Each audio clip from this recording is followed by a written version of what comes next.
Bonjour à toutes et à tous, bienvenue dans votre entretien de la matinale. C'est donc aujourd'hui qu'est donné le coup d'envoi à Marrakech de la 22e conférence des parties à la Convention cadre des Nations Unies sur les changements climatiques, la COP 22.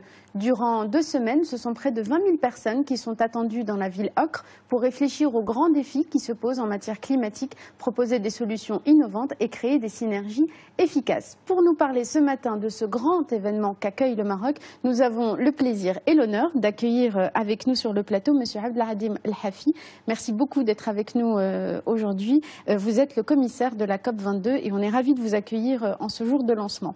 Merci. Alors, Monsieur El-Hafi, c'est le début de la COP 22. Que pouvez-vous nous dire du calendrier de cet événement? Quels vont être les grands événements et les grandes étapes durant ces 2 semaines? C'est un événement d'abord qui a été préparé depuis pratiquement 10 mois. C'est-à-dire qu'entre Paris et Marrakech, il y a 10 mois de travail intensif. D'abord, sur le plan organisation, il fallait offrir toutes les conditions pour que le site puisse accueillir quelques 20 000 négociateurs. Et en même temps, offrir toutes les conditions pour que les négociations se déroulent dans les meilleures conditions. Par rapport au contenu, évidemment, il y a un certain nombre d'éléments majeurs qui sont pris en charge par cette COP. D'abord, il y a toute la feuille de route de la présidence marocaine qui est axée sur 4 points essentiels et qui émanent d'ailleurs de... On y reviendra tout à l'heure en détail. Oui. Donc alors le contenu, le déroulé, comme d'habitude il y a 2 semaines. La première semaine c'est une semaine de négociation entre les experts de tous les pays, les 198 États de cette convention. Combien de délégations étrangères sont attendues? Il y a toutes les parties qui sont donc parties à la convention vont assister, c'est-à-dire 197 plus 1. Donc on a le complet. Et en même temps, il y a un record de participation puisque nous sommes pratiquement dans la zone bleue à 20 000 participants jusqu'à maintenant.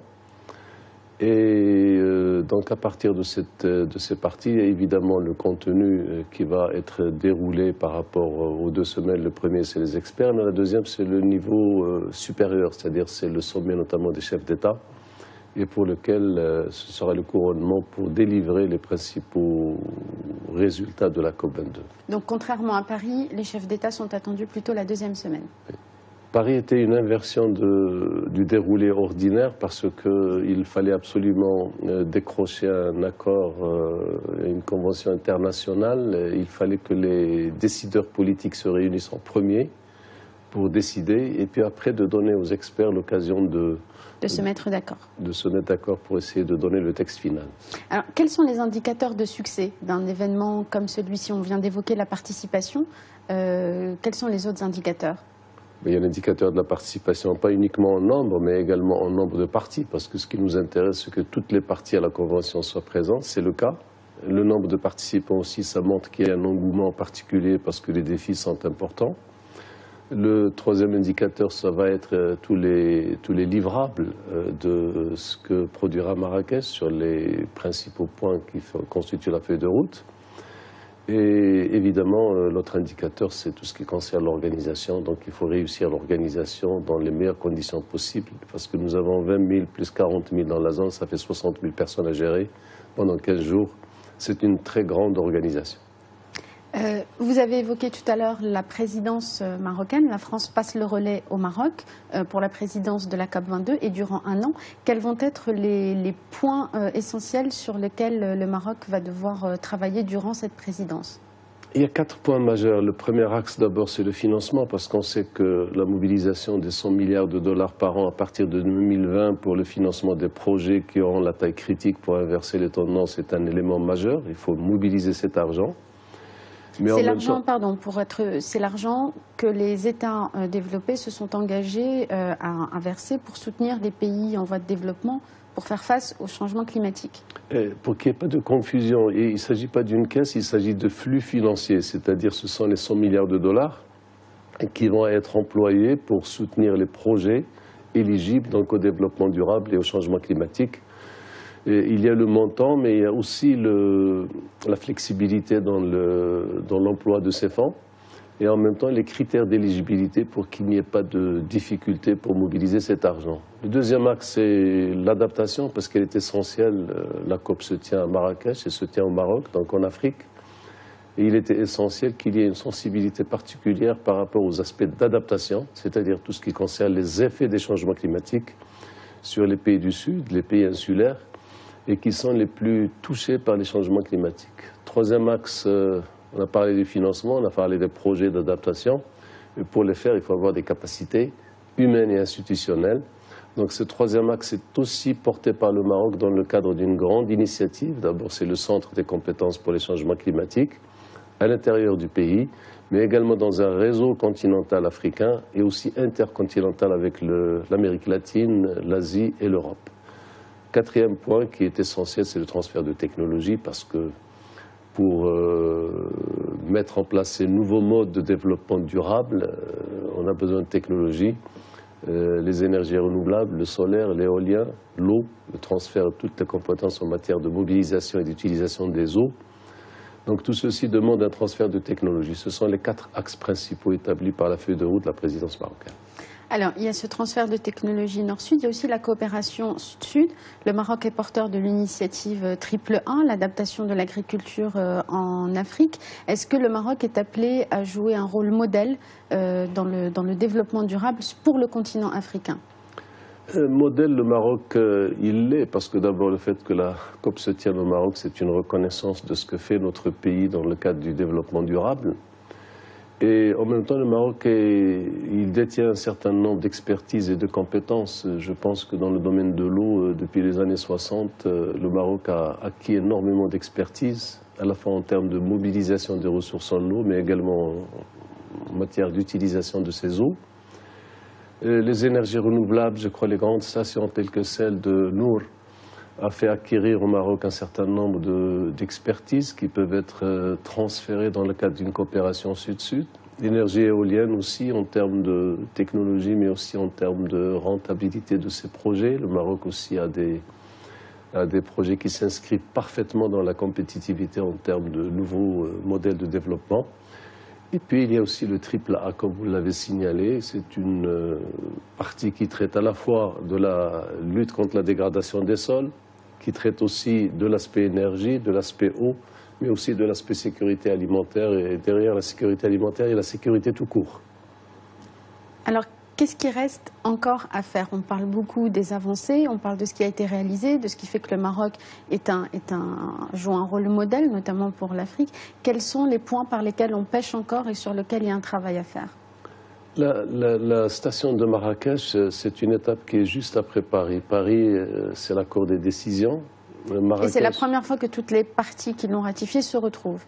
Il se retrouve et surtout, l'acquis principal, c'est que la ratification a eu lieu donc, pratiquement 8 à 9 mois après la signature de cet accord, ce qui est exceptionnel, c'est un record dans l'histoire de ce genre de conversion au niveau des Nations Unies. Donc le 4 octobre, il y a eu déjà les 2 critères, c'est-à-dire 55 pays qui représentent minimum 55% du total des émissions de gaz à effet de serre. Mais nous sommes largement au-delà de 55 pays, puisqu'on est à 90 pays maintenant. Et je crois qu'il y a un processus, une dynamique au niveau justement de ces ratifications, parce que nous ne voulons pas que cet accord soit uniquement dans le club de 55, mais qu'il faut garder le caractère universel de ce projet. Paris, c'était donc le consensus, l'unanimité, donc il faut aussi donner cette universalité au niveau des ratifications pour qu'aucun pays ne se trouve à l'extérieur de ce processus. Et c'est une offre collective parce que nous sommes tous mus par le même objectif, celui de limiter les changements climatiques et les augmentations de température à moins de 2 degrés à la fin de ce siècle. Donc ça a marqué un vrai changement, une vraie, cette fois prise de conscience, mais effective, qui se traduit par des actes de l'accord de Paris?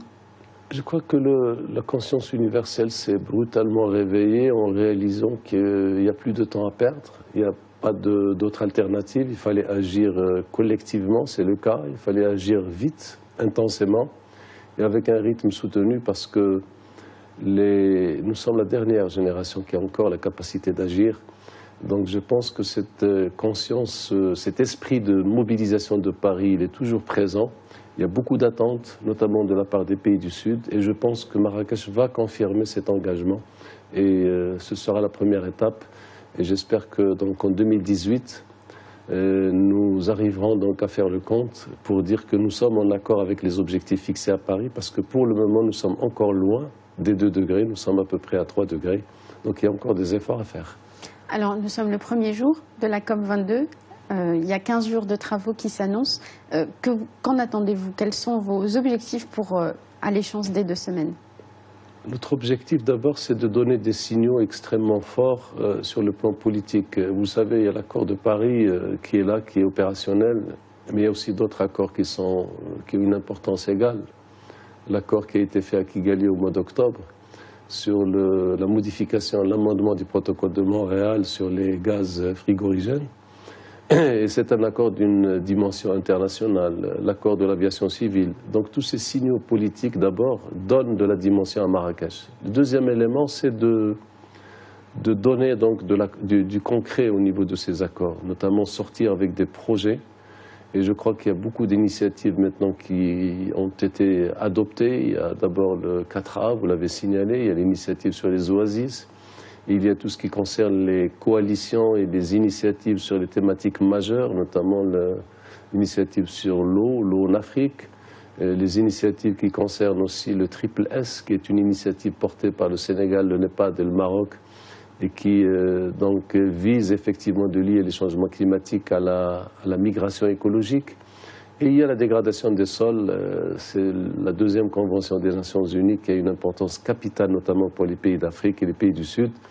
Je crois que les livrables beaucoup d'ailleurs sont mûrs et peuvent rentrer maintenant en exécution, mais il y en a beaucoup d'autres qu'il faut encore mûrir et la présidence marocaine elle dure jusqu'à fin 2017.